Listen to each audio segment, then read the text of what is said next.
Seoul's Gangnam district pulsed with neon against the night sky. 30 stories of black glass and chrome, the kind of building that didn't advertise what happened inside because the right people already knew. Rain hammered against the penthouse windows in sheets, turning the city below into a watercolor of bleeding lights and blurred ambition. Inside, the air tasted like aged whiskey and unspoken rules, heavy with the kind of silence that comes from years of carefully chosen words and even more carefully hidden truths.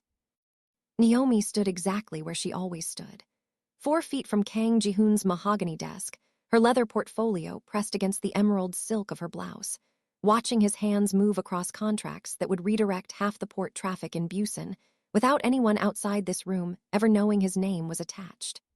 Her dark brown skin caught the ambient light from the floor-to-ceiling windows, a contrast to everything else in this world of pale aesthetics and careful homogeneity.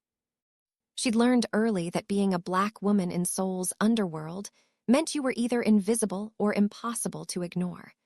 Naomi had chosen the latter. He worked with the precision of someone who'd learned early that mistakes weren't just costly, they were fatal. His platinum watch caught the light as he turned pages. The dragon inked across his knuckles seemed to breathe with each movement, all black scales and careful menace that disappeared into his shirt cuff like a secret only certain people were allowed to see. This was the rhythm they'd perfected over 5 years. Her standing, him seated, a gulf of professional distance between them that had nothing to do with the actual space and everything to do with the roles they'd agreed to play. She was his fixer, his international bridge, the Howard-educated daughter of a diplomat father and an artist mother who could make dirty money sound like global investment opportunities. Her fluency in Korean, English, French, and Mandarin made her invaluable. Her willingness to cross lines made her indispensable.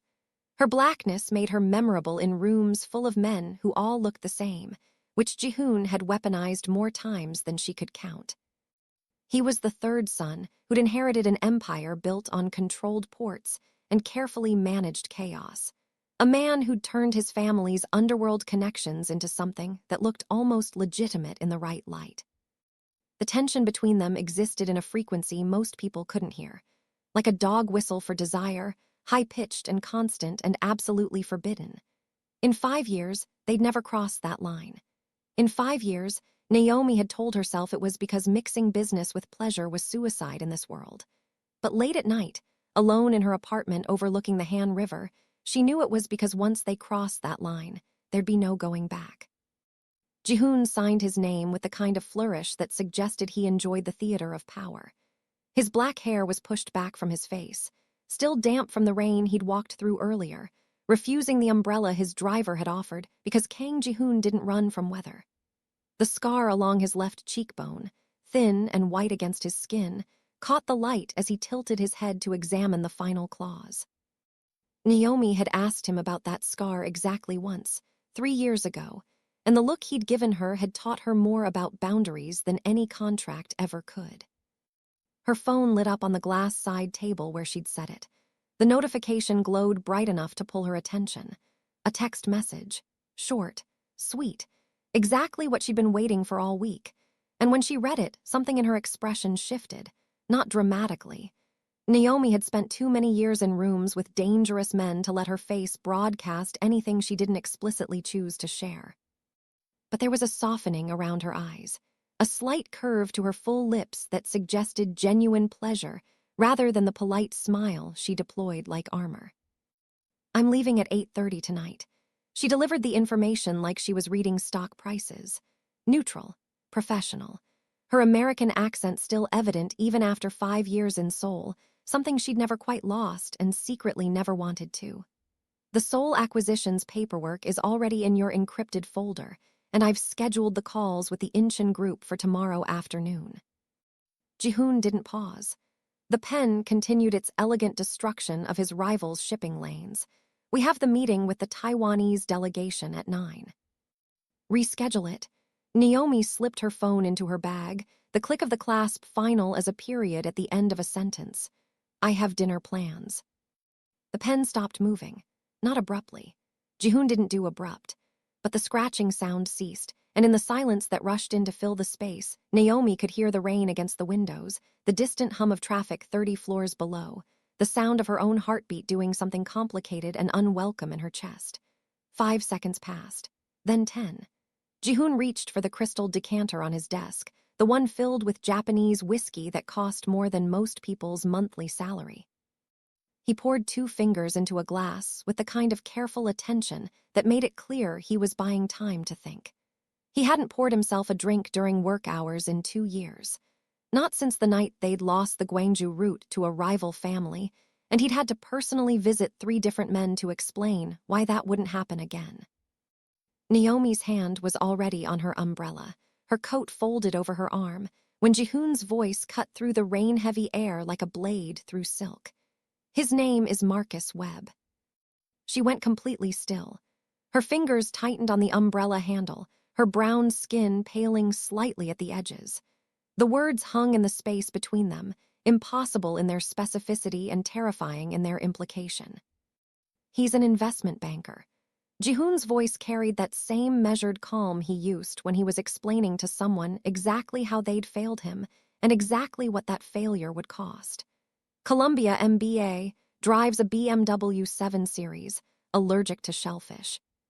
He prefers craft cocktails over wine, plays basketball at the Expat League on Saturdays, and right now he's probably double-checking his reservation at Yungsik for the 3rd time because you're the kind of woman who makes men want to impress you. Naomi turned slowly. Her heels clicked against the marble floor with the precision of a metronome. Her face was composed, her natural hair pulled back into an elegant low bun that she'd perfected over the years, but Jihoon could see the pulse jumping at her throat, just above the collar of her silk blouse. That little tell she'd never quite managed to eliminate, the one that betrayed her even when everything else about her screamed control. You had me followed. It wasn't really a question, and her voice had dropped to a register that would have made most men reconsider their choices. But Jihoon wasn't most men, and they both knew it. No, he lifted the glass to his lips, letting the whiskey sit on his tongue before swallowing. His eyes never left her face. I had him investigated. He stood then. The movement was fluid, controlled, the kind of deliberate grace that came from years of martial arts training that had nothing to do with sport and everything to do with survival. He moved around the desk, each step closing the distance between them with the inevitability of a chess game reaching its conclusion. The rain created a backdrop of white noise, making the moment feel isolated from the rest of the world, like they were the only 2 people left in Seoul. Closer now, close enough that Naomi could smell his cologne, something expensive and understated that she'd memorized without meaning to over 5 years of standing 4 feet away. Close enough to see the way the dragon tattoo extended past his cuff when he moved, the tail wrapping around his wrist like a brand. Close enough to feel dangerous. Because Marcus Webb is a phantom. Jihoon's eyes held hers, dark and unreadable and intense enough to make her want to step back. Every part of his identity was manufactured 72 hours ago. His investment portfolio, curated from public records. His social media presence, populated with photos purchased from a European stock agency.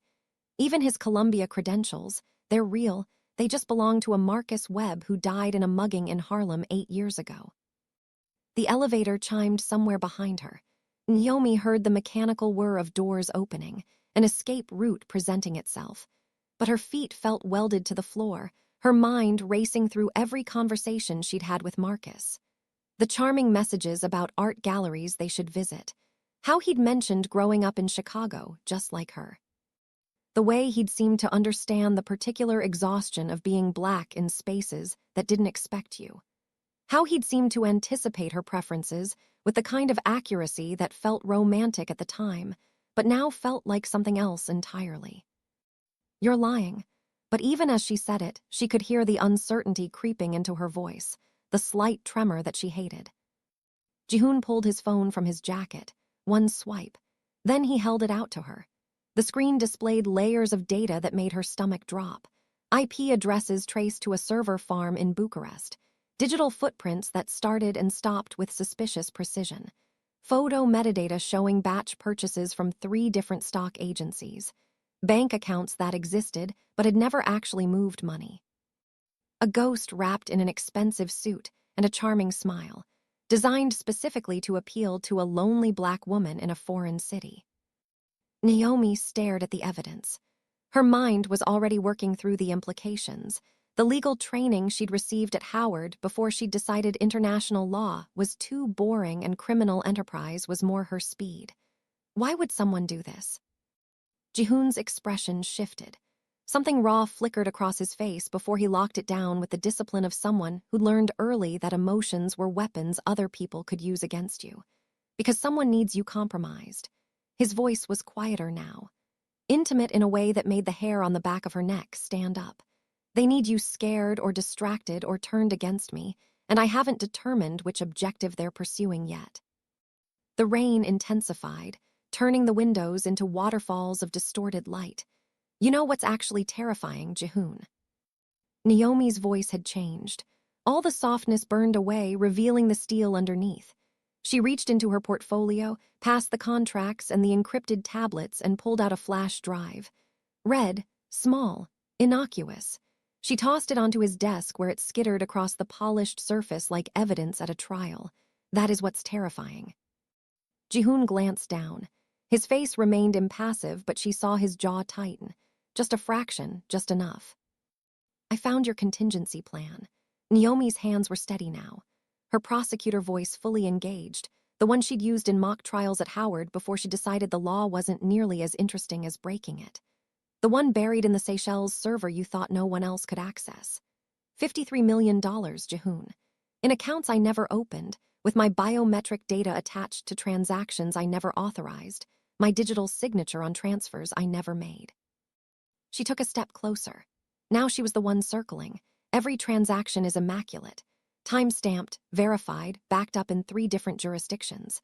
When the prosecutors finally move, and we both know they're building their case right now, every single thread will lead back to me.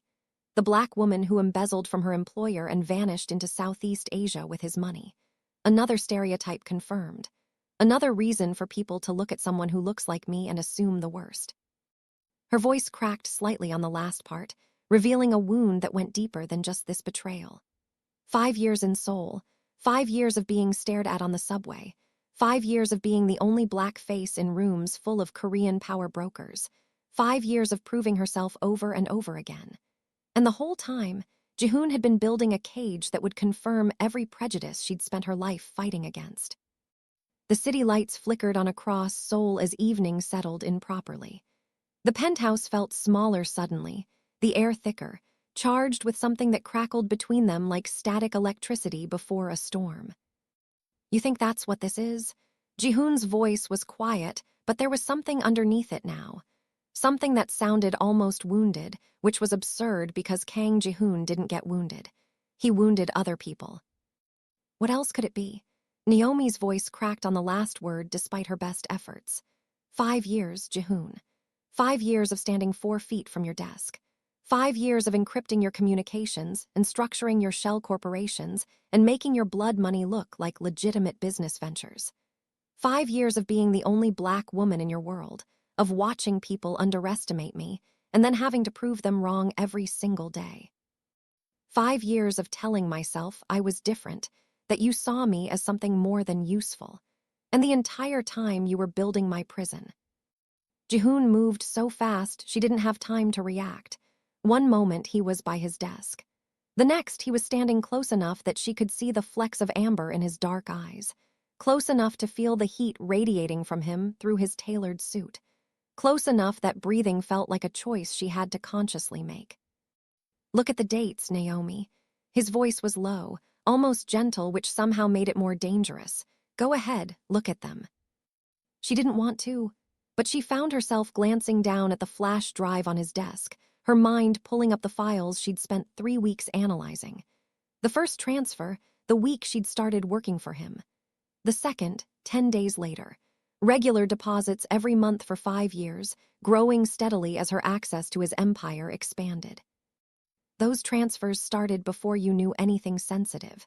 Jihoon's voice was soft now. Before you had access to the real accounts, before you met any of the family, before you became the one person in this organization I would actually trust with my life, before you were valuable enough to betray me." He reached past her. His arm brushed against hers as he picked up the flash drive, and that brief contact left a trail of heat across her skin that she absolutely hated herself for noticing. "That money isn't a trap, Naomi." He held the drive up to the light, examining it like it was evidence of something other than his own paranoia. "It's your escape hatch." Naomi's breath caught in her throat.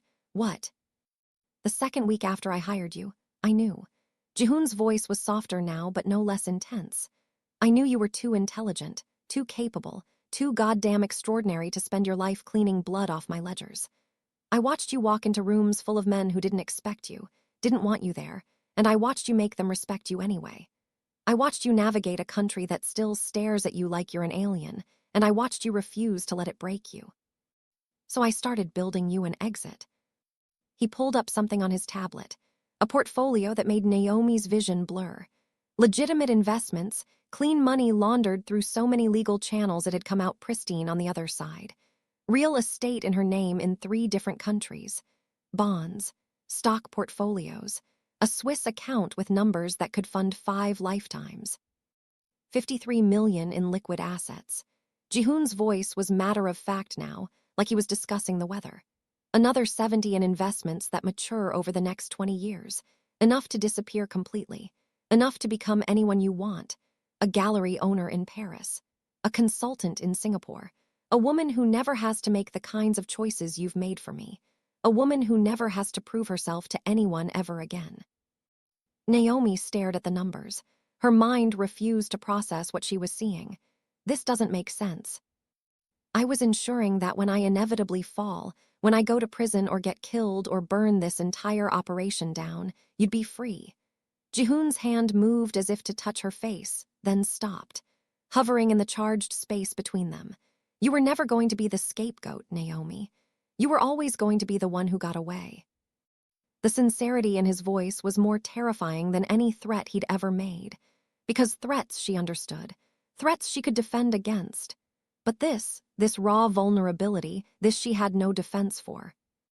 "Then why lie about Marcus?" Her voice was barely a whisper. Jihoon's expression hardened again. The vulnerable moment sealing over like scar tissue forming. "Because I'm not lying." He turned the tablet around. Live security footage from a restaurant in Itaewon. The trendy kind of place where investment bankers took women they wanted to impress. Corner table. Low lighting. And there sat Marcus Webb exactly as Jihoon had described. Brown skin, well-dressed, checking his watch. But he wasn't alone. Across from him sat a woman in a severe black suit, her hair pulled back tight, her expression all business. A woman whose face Naomi recognized from news reports and courthouse photographs. Prosecutor Kim Yoon-ha, the rising star in the Seoul District Attorney's Office who'd built her entire career on dismantling organized crime networks. The woman whose face appeared in Jihoon's intelligence briefings at least once a month. The prosecutor who'd publicly stated that the Kang family was her white whale. "Your date isn't an investment banker." Jihoon's voice was quiet. "He's an undercover plant. And he's not after me, Naomi, not directly." The camera angle shifted, zoomed in on Marcus's hand. He was holding a photograph. Jihoon enhanced the image. It was Naomi's employee ID photo from 5 years ago, the one where she'd been trying so hard to look professional and serious, her natural hair straightened for the occasion because she'd been 26 and still thought assimilation was survival. "He's after the keys to my kingdom, and you're holding every single one. They thought a black man could get close to you in a way a Korean operative never could. They weaponized your loneliness." The words hit like a slap. Naomi felt something crack inside her chest. The elevator chimed again. She spun toward the sound, every instinct screaming at her to run. But the doors slid open to reveal not building security or federal agents. Instead, Kang Min-soo stood in the elevator car, Jihoon's younger brother. His usually immaculate appearance was disheveled.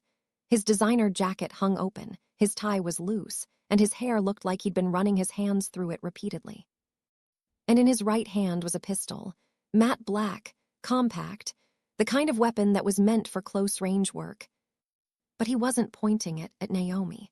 The barrel was aimed directly at his brother's chest. I'm sorry, Hyung.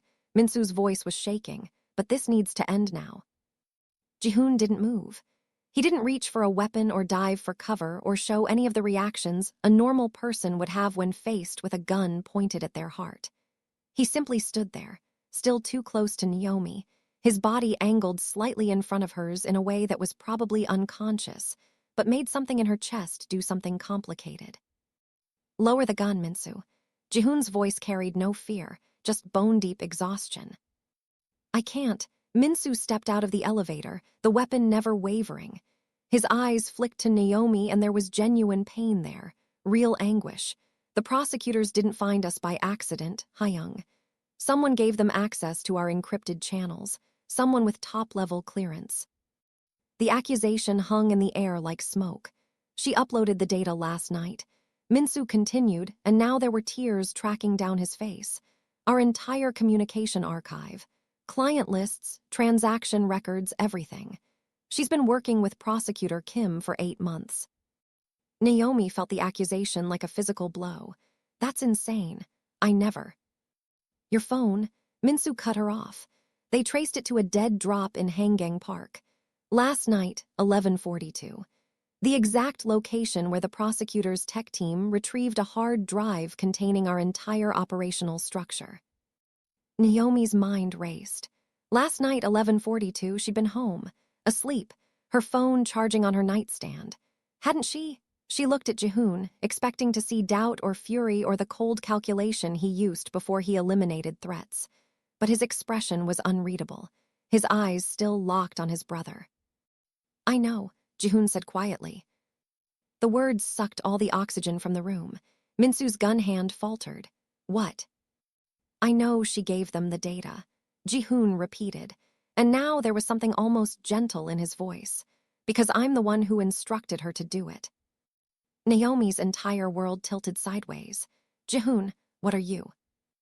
The data she delivered was fabricated. Jihoon continued, his attention still fixed entirely on Minsu. It leads to a shadow network I built 4 months ago. And right now, that network is uploading every single encrypted communication you've had with the Yakuza directly into Prosecutor Kim's evidence database. Minsu's face went white. No, that's not, I never. You've been planning to take over since last spring. Jihoon's voice could have frozen the Han River. You thought you were using Naomi to expose me, but you were just the delivery mechanism for your own arrest warrant. The gun clattered to the marble floor. The sound echoed through the penthouse like a gavel falling. Minsu staggered backward, his face a portrait of disbelief and dawning horror as the reality of his situation crystallized around him. But Naomi wasn't watching him anymore. She was watching Jihoon, her mind replaying the last 8 months in fast forward. Every late-night file transfer he'd asked her to make, every seemingly random question about her phone's security settings, the hard drive she'd been asked to drop at Hanggang Park, a backup for overseas partners, he'd said, a safety measure.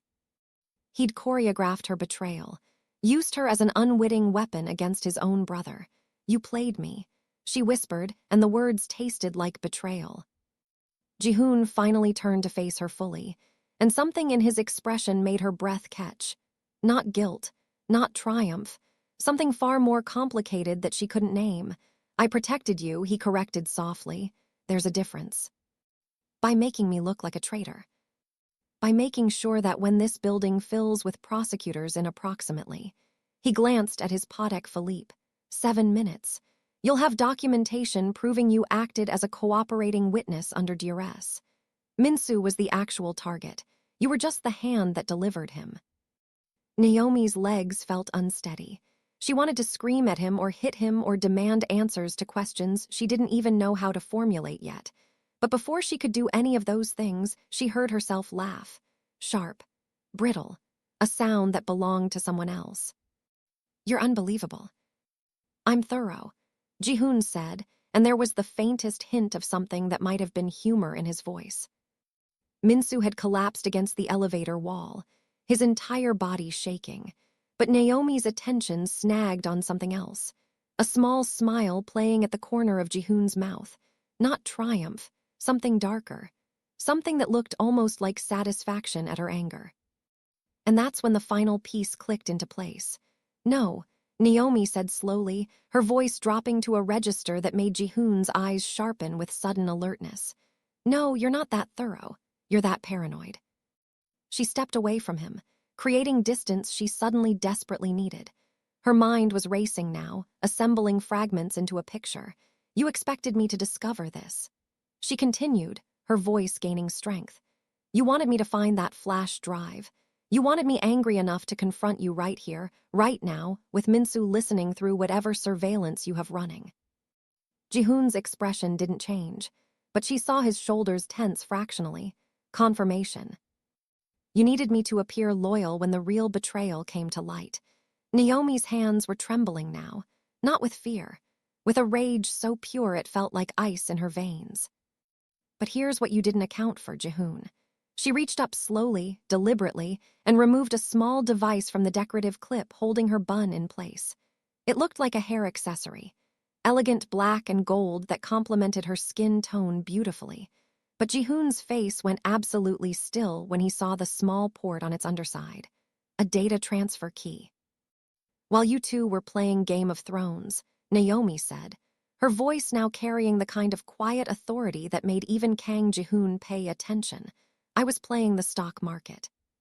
She pressed a button on the device. Somewhere in the building, servers began executing commands that had been queued for months, waiting for this exact moment. "I didn't give prosecutor Kim fabricated data, Jihoon." Naomi's smile was sharp enough to draw blood. "I gave her the real coordinates to your offshore cryptocurrency wallets, to the syndicate's actual holdings. And while you were so busy watching your brother and protecting me from threats I never asked for protection from, I liquidated every single one." The silence that followed was absolute. Minsu's head snapped up, his expression shifting from devastation to confused hope. Jihoon stood perfectly motionless, his dark eyes fixed on Naomi with an intensity that should have been terrifying but instead felt like standing too close to a bonfire. "How much?" His voice was barely audible. "All of it," Naomi replied.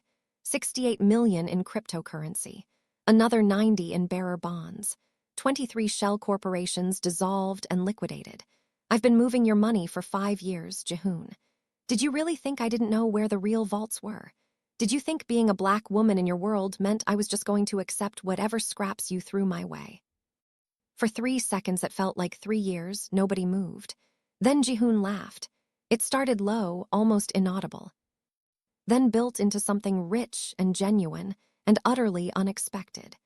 He laughed like a man who just heard the punchline to a joke he'd been waiting his entire life to hear.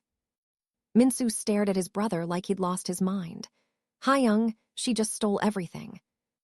"I know," Jihoon said, and he was still laughing, his eyes never leaving Naomi's face. "I know she did." He moved toward her then, not with the predatory grace he'd shown earlier, but with something that looked almost like relief.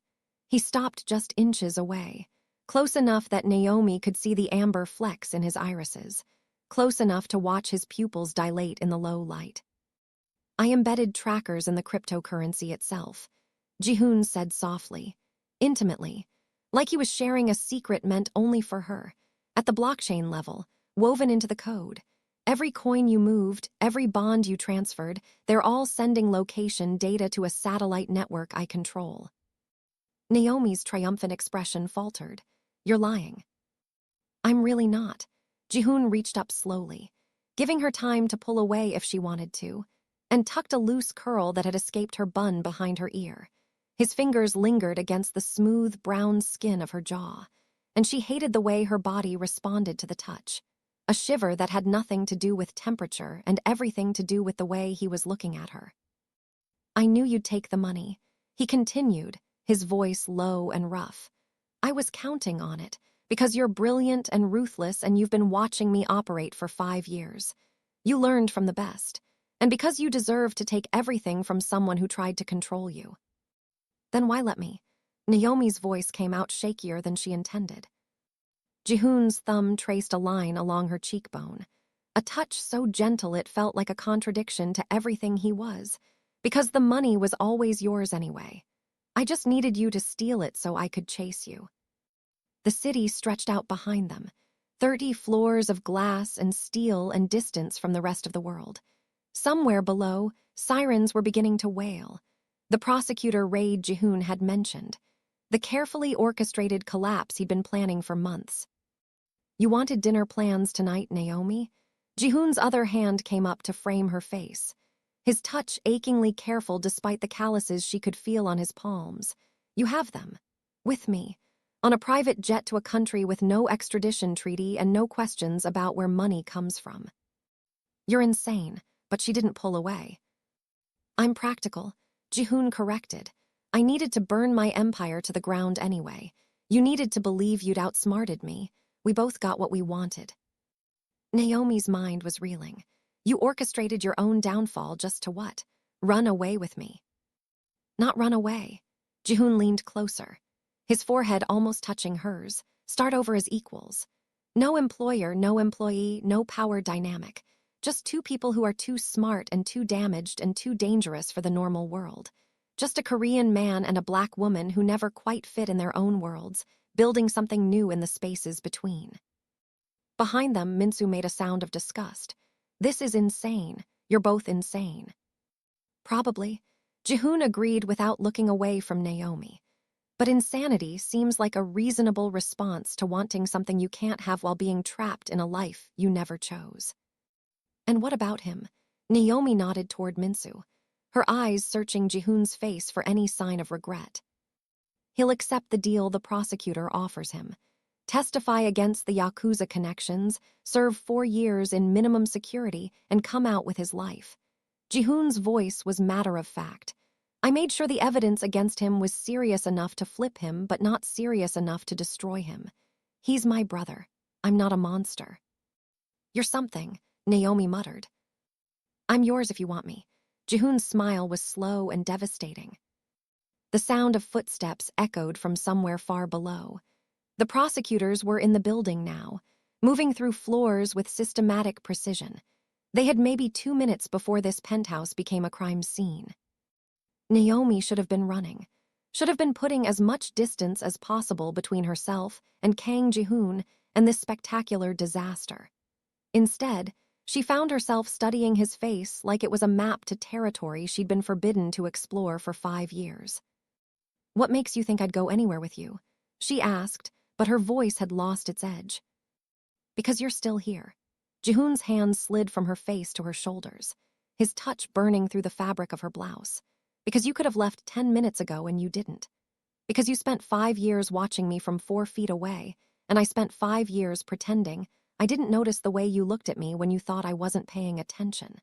Because you spent 5 years being underestimated in the city, and I spent 5 years watching you prove every single person wrong. Because you made me want something more than power." "Dangerous how?" "You made me want something more than power." His admission hung between them, vulnerable and raw. "That's the most dangerous thing of all." Naomi's breath caught. She'd imagined this moment in 1,000 different ways during countless sleepless nights. Imagine Jihoon finally admitting he saw her as more than an asset, but she'd never imagined it like this. Surrounded by the burning wreckage of his empire, with prosecutors closing in, with his brother watching like they were performing a play he didn't understand. The dinner reservation was boring anyway. Jihoon murmured, echoing her own thoughts in a way that made her wonder if he'd been reading her mind all along. "I don't know." Naomi allowed herself a small smile, the first genuine one she'd given him in 5 years. "I think the suspense was worth it." The lights flickered, emergency protocols engaging. The building systems recognizing law enforcement override codes. They were out of time. Jihoon's hand found hers, his fingers threading through hers with surprising gentleness. "There's a helicopter on the roof. Pilot's been on standby since 7. He'll take us to a private airfield. From there, Dubai, then the Maldives, then anywhere you want to go. Anywhere you want to finally stop proving yourself to people who will never see you." "And if I say no?" Something complicated moved across Jihoon's face. "Then I hand myself over to the prosecutors downstairs. You take your 150 million and disappear. And we both spend the rest of our lives wondering what would have happened if we'd been brave enough to try." It wasn't a threat. It wasn't manipulation. It was just the truth, stark and simple and terrifying in its honesty. Naomi looked at Minsu, who was watching them with an expression somewhere between horror and reluctant understanding. What about you? Me, Minsu's laugh was bitter. I made my choices. I'll live with them. He met his brother's eyes. Go, Hyung, before I change my mind and shoot you anyway. There was love in that statement, twisted and complicated but unmistakably real. Jihoon nodded once, a gesture of respect and goodbye and forgiveness all at once. Then he pulled Naomi toward the emergency stairwell that led to the roof. The soul wind hit them like a physical force the moment they stepped onto the rooftop. The rain had stopped, leaving the air clean and sharp. Naomi's hair whipped around her face as the clip came loose, her curls breaking free in the helicopter's downdraft to frame her face like a crown. The aircraft sat 20 feet away, rotors already spinning. Its sleek black body looked like something out of a military operation, all sharp angles and tinted glass that reflected the neon city. Jihoon kept her hand in his as they ran, his grip firm but not controlling. Even now, even in this moment of escape, he was giving her the choice to pull away. She didn't. They reached the helicopter, and Jihoon pulled open the door, gesturing for her to climb in first. The interior was leather and polished wood, ridiculously luxurious for an escape vehicle. Naomi slid into the seat, her heart hammering so hard she could feel it in her throat. Jihoon climbed in after her, pulling the door shut with a solid thunk that cut off the wind's howl. He reached across her, close enough that she could smell his cologne mixing with rain and something uniquely him, and buckled her seatbelt with practiced efficiency. "You thought of everything," she said, and she couldn't tell if it was admiration or accusation in her voice. "Not everything." Jihoon settled into his own seat, his eyes finding hers in the dim cabin light. "I didn't plan on actually wanting this. Wanting you, that part was supposed to be strategy, exit plan, clean break. And now I'm terrified," he admitted with a rawness that made her chest tight. "Because this isn't strategy anymore. This is real. Because for 5 years I've watched you walk into rooms where you were the only person who looked like you, and instead of shrinking, you expanded. You took up space. You made them see you. And somewhere along the way, I stopped being able to see anything else." The helicopter lifted off with a lurch that pressed them back into their seats. Through the window, Naomi watched the black glass tower fall away beneath them. She could see the prosecutors swarming the lower floors, their flashlights creating constellations of light in the darkness. She'd just stolen $150 million, helped orchestrate the downfall of one of Seoul's most powerful criminal organizations, gotten on a helicopter with a man who was equal parts salvation and damnation. And she had absolutely no idea if this was the stupidest or the smartest decision she'd ever made. Jihoon's hand found hers again in the space between their seats. His thumb traced circles on her palm, a gesture so simple and intimate it felt more vulnerable than any confession. "For what it's worth," he said quietly, "I think you look beautiful when you're committing felonies." Despite everything, the chaos and danger and utter insanity of the situation, Naomi laughed. A real laugh that came from somewhere deep in her chest, releasing 5 years of tension she hadn't realized she'd been carrying. 5 years of being the outsider. 5 years of being underestimated. 5 years of standing 4 feet away from the one person who'd actually seen her. "You're impossible." "I'm committed," Jihoon corrected with a slight smile. "There's a difference." The helicopter banked east, carrying them away from the city and toward whatever came next. Below them, Seoul glittered like scattered diamonds, beautiful and dangerous and already becoming memory. Naomi looked at Jihoon, really looked at him in the soft red glow of the cabin lights. His perfect face was finally showing signs of exhaustion, the careful control slipping just enough for her to see the man underneath the crime lord. The dragon tattoo on his knuckles seemed less threatening now, more like a mark of everything he'd survived to get to this moment. "So what happens now?" she asked. Jihoon's eyes held hers with an intensity that made the air between them feel charged. "Now we find out if two people built for destruction can build something together instead. If a Korean gangster and a black woman from Chicago can create something that doesn't need either of our old worlds to exist. The helicopter climbed higher, carrying them into darkness and uncertainty and possibility. Behind them, the empire burned. Ahead, nothing was guaranteed except each other, and somehow, impossibly, that felt like enough. Naomi reached up and pulled the clip completely out of her hair, letting her natural curls fall free around her shoulders. For 5 years, she'd kept them controlled, professional, contained. Not anymore. "I'm not going to make this easy for you," she said. Jihoon's smile was genuine.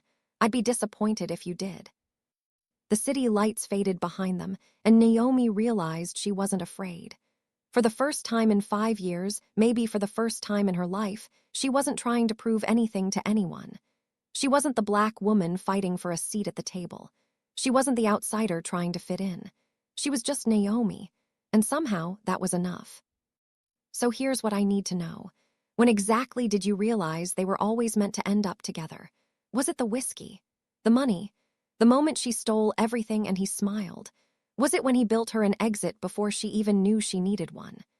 Drop a comment and let me know, because this story just proved that sometimes the best endings come from burning everything to the ground.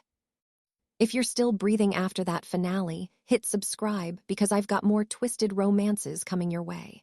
And one last thing, where are you watching from? I want to know how far this story traveled.